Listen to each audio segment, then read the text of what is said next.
কেমন আছো বন্ধুরা? আশা করি ভালো আছো। আমিও ভালো আছি। আজকে শুক্রবার সকালবেলা ঘুম থেকে উঠছি, আমার বাসায় মেহমান আসবে। যেহেতু মেহমান আসবে, আমার রুমটাকে নতুন রূপ দেওয়ার জন্য আমি যা চেষ্টা করছি তা তোমাদের সাথে শেয়ার করছি। আসলে এই পর্দাগুলো আমি অনেক আগে কিনে রেখেছি, কিছুদিন ব্যবহারও করেছি। এখন ভাবলাম যেহেতু মেহমান আসবে, রুমটাকে সুন্দর করে সাজিয়ে রাখি যাতে তাদের চোখে সুন্দর লাগে। তো আমি এগুলো আজকে লাগালাম। বিছানার চাদরটা চেঞ্জ করব। 2 রুম আমি সুন্দর করে আমার মতো গুছিয়ে রাখবো আর কি। তো আমাদের মেয়েরার খুবই ইচ্ছা কীভাবে আমরা রুম গোছাইলে কীভাবে সুন্দর হবে, সেই ধান্দা থাকি, সেই চিন্তা থাকি।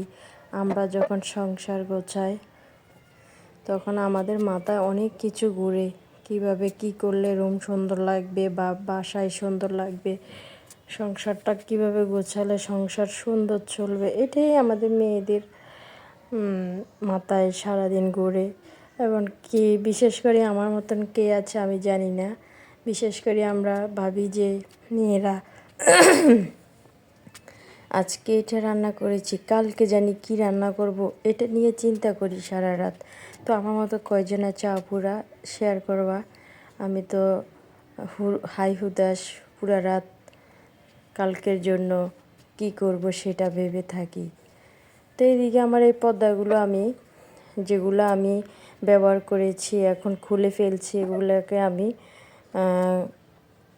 সুন্দর করে ধুয়ে গুছিয়ে রাখবো। পরে মেহমান যাইলে হয়তো বা কয়েক মাস এগুলো আমি ব্যবহার করে এগুলো আমি আবার লাগিয়ে রাখবো পুরানোগুলো। তো আমি এই পর্দাগুলো আমি এগুলো আনছি অনলাইন থেকে অনেকে ধোঁকা খায়, কিন্তু আমিও খেয়েছি। খেয়ে খেয়ে আমি সাহস বাড়িয়েছি। তো যাক, আমার জিনিসগুলো মাশাআল্লাহ ভালোই পড়ছে। আমি যখন এই রুমটা যখন গাছাই দেখি রুমটার দিকে এত মায়া লাগে, আর একটা বড় নিঃশ্বাস নিতে খুব ভালো লাগে। এই রুমটার ভিতরে আমি থাকি সব সময়। এই রুমটাকে আমি কিভাবে সুন্দর করলে কিভাবে শান্তি লাগবে সেই চেষ্টাই করি। রুমটাকে যখন গুছিয়ে রাখি তখন এটার মতো শান্তি আর কোথাও আমি পাই না। এই রুমের ভিতরে আমার শান্তি মতো ঘুম হয়। তাই এই রুমটাকে আমি কিভাবে সাজাবো সেই চিন্তায় থাকি। তো মানুষের টাকা পয়সা বেশি কিছু লাগে না, যেখানে সে শান্তি পাবে, ঘুমাতে পারবে, সেই জায়গাটাকে ঠিকমতো গুছিয়ে রাখলে হচ্ছে শান্তি, আর কোনো কিছু লাগে না আপুরা। যদি এই পুতুলটা হচ্ছে আমার মেয়ের, তো আমি ভাবছি এখানে রেখে দিই। ওর পুতুলের আবার অনেক অনেক অভাব নাই। তো ওর বাবা ওকে নিয়ে দোকানে গেলে বা শপে গেলে ও পুতুল নিয়ে আসে। তো আমি একটা একটা নামিয়ে দিই, একটা একটা নামিয়ে শেষ করলে ভালো। এখন আমি ঘরটা ঝাড়ু দিব। ঝাড়ু দেওয়ার পরে আমার এই রুমটার কাজ শেষ হয়ে যাবে। আমি পরে রুমটার কাছে যাব। আর দেখতেই পাচ্ছেন আমার রুমটা দেখতে খুবই সুন্দর লাগছে। আমার তো অনেক ইচ্ছা করে এখনই আমি আবার ঘুমিয়ে থাকি, সকালে এখনও আমার জন্য হয় নাই।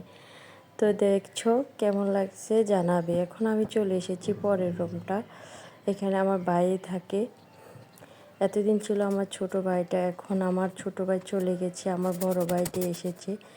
তো আমি যেহেতু একা থাকি, আমি বাড়ি থেকে কাউকে না কাউকে নিয়ে আসি, হয় বোনেরে নিয়ে আসি না বাইরে নিয়ে আসি, তারা থাকে। তো যারা অনলাইনে বিশেষভাবে কেনাকাটা করো তারা চিনবা। আমি এই চাদরটাও নিয়েছি অনলাইন থেকে, দেখতে খুব মণি মুক্তার মতন লাগে, মনে হয় যে মুক্তাগুলো আমি হাতে রাখতে পারবো, এমনটাই দেখা যাচ্ছে, তাই না বন্ধুরা? তো এই দূর থেকে দেখা যাচ্ছে পাথরগুলো আমি আস্থা নিয়ে বসে রেখেছি, এরকমই লাগে। তো তোমরা যারা এই চাদর কিনতে চাও তারা অনলাইন এগুলো পেয়ে যাবে। যার ঘরে সুন্দর লাগে না তারাও এই চাদরটা যদি বিছানায় বিছাও তাহলে তোমার ঘরটা আলো হয়ে যাবে। দেখতেই পাচ্ছ আমার ঘরটাও গোছানো শেষ। তারপর আমার পরের রুমটা আবার দেখিয়ে দিচ্ছি। এটা হচ্ছে পুরা রুমটা আমার। এখানে দেখো 2 রুম আমার কমপ্লিট হয়ে গিয়েছে। তো যদি ভালো লাগে পাশে থেকো। আল্লাহ হাফেজ।